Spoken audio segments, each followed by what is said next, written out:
bem-vindo à História dos Games, aqui na Play TV. E nos últimos episódios nós vimos a indústria dos games onde ela começou, nos seus respectivos países. Mas nas nossas terras ela também é muito importante. E hoje nós vamos conhecer a história dos games no Brasil. A história brasileira no mundo dos games é marcada por clones, arcades clandestinos e até mesmo muita pirataria. Mas também de investimento e superação. Mas antes, vamos conhecer a Taito. Nos anos 60, a empresa começou a fabricar máquinas de pinball. E em 73, lançaram a sua primeira máquina de arcade, a Ele-Pong. Mais um clone do jogo Pong, da Atari.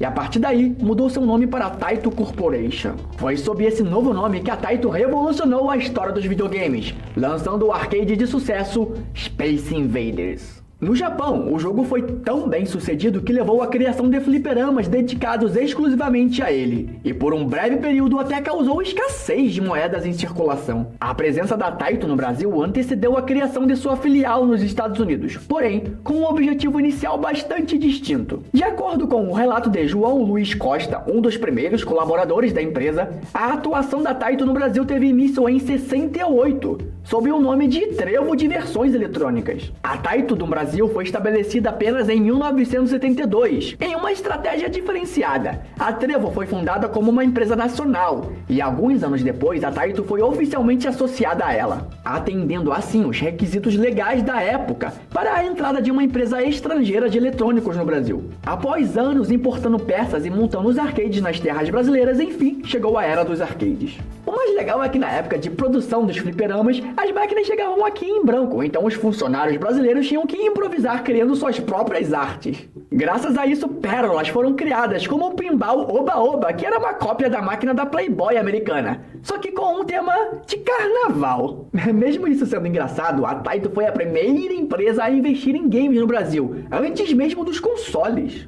Mas, se tratando de games, o fato é que grandes empresas como a Nintendo não tinham presença oficial no país. Assim, alguns empreendedores começaram a desenvolver os primeiros clones. Produtos nacionais que eram versões adaptadas de jogos e consoles populares. Um exemplo disso é o Master System da Tectoy e o Phantom System da Gradiente. O plano da Gradiente era seguir adiante com sua parceria com a Atari e lançar no Brasil o Atari 7800. As negociações estavam em estágio avançado, a ponto de já terem começado a fabricação da carcaça do console. No entanto, durante uma viagem dos diretores da empresa aos Estados Unidos para finalizar o acordo com a Atari, eles perceberam que não estava vendendo bem, enquanto um videogame desconhecido até então estava voando das prateleiras: o NES da Nintendo.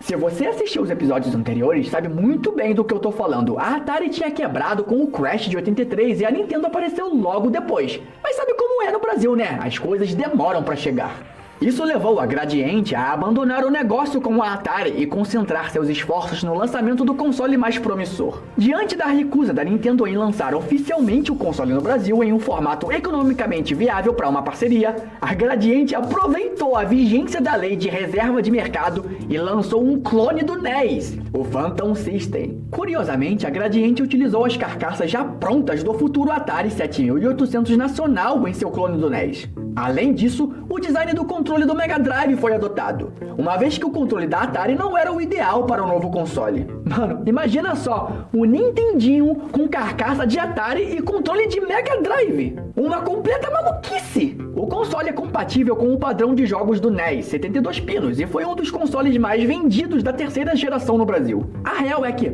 anos antes, lá em 83, muitas empresas já estavam se aproveitando dessa lei de reserva nacional, então muitos clones acabaram aparecendo. Posso citar muitos, como Dynavision, Mega Boy, Top Game, Handvision e muitos outros, maioria copiando o Atari 2600 ou o Nintendinho. Mas uma dessas empresas chegaria para revolucionar o mercado brasileiro. Essa empresa era a Tectoy.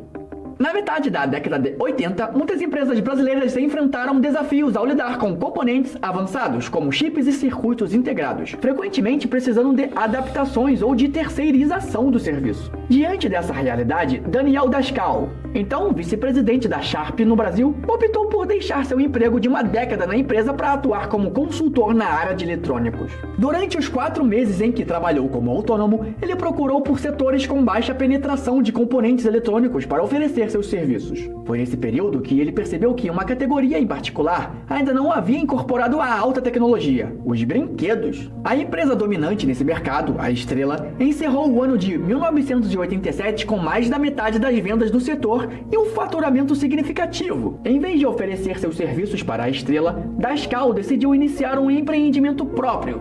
Ele convidou o empresário Léo Cris para ingressar no negócio e ocupar o cargo de diretor da empresa. Nos Estados Unidos, no início da década de 80, os brinquedos eletrônicos representavam de 10% a 15% das vendas totais do setor. No Brasil, entretanto, as condições econômicas instáveis não favoreceram o sucesso desses produtos antes da chegada da Tectoy. O primeiro produto da empresa marcou também o início do relacionamento entre a Tectoy e a japonesa Sega, a pistola Zillion, lançada em maio de 1988, tornando-se um sucesso de vendas. No entanto, isso não foi suficiente para que a Sega autorizasse a Tectoy a fabricar seus consoles. E também, como mencionado anteriormente, a Gradiente tentou conquistar a confiança dos japoneses após uma experiência bem-sucedida fabricando e comercializando o Atari 2600 no Brasil por meio da Polivox. Eventualmente, a Sega mudou de opinião e decidiu firmar parceria com a Tectoy.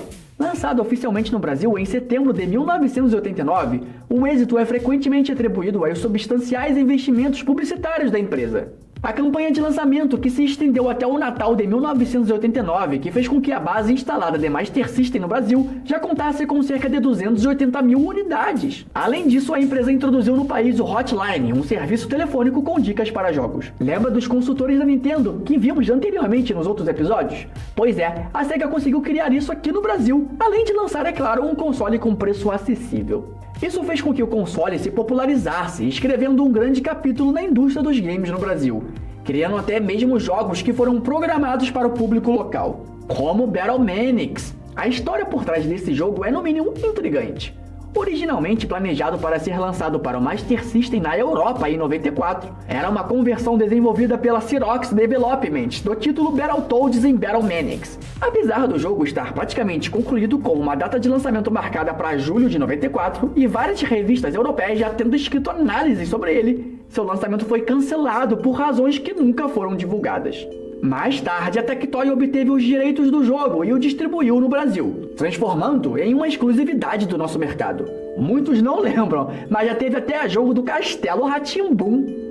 Chegando para promover a série de TV, esse jogo é inspirado num episódio em que o Zequinha toma um suco e se transforma em bebê. Os jogadores podem se aventurar com o Pedro ou com o Biba, atravessando fases no estilo clássico de plataforma, enquanto também encontram elementos educativos. Mas eu acredito que os mais famosos e conhecidos são os da Turma da Mônica. Os jogos da Mônica são modificações dos games de Wonder Boy, clássicos do gênero plataforma, sendo Mônica no Castelo do Dragão o primeiro deles e com 2 sequências, sendo que o terceiro saiu para o Mega Drive. Grande sucesso em vendas, a Tectoy chegou a lançar uma edição do Master System para meninas que acompanhava este game, enquanto os meninos ficavam com o clássico Sonic 1, que vinha na memória do console. O mercado de videogames no Brasil começou a ganhar forma, e melhor ainda, de um jeito oficial. Mas será que, assim como nos Estados Unidos, alguém tiraria o título de campeão da Sega e da Tectoy? Descubra no próximo episódio. Eu sou o Leão Dourado e essa é a história dos games na Play TV.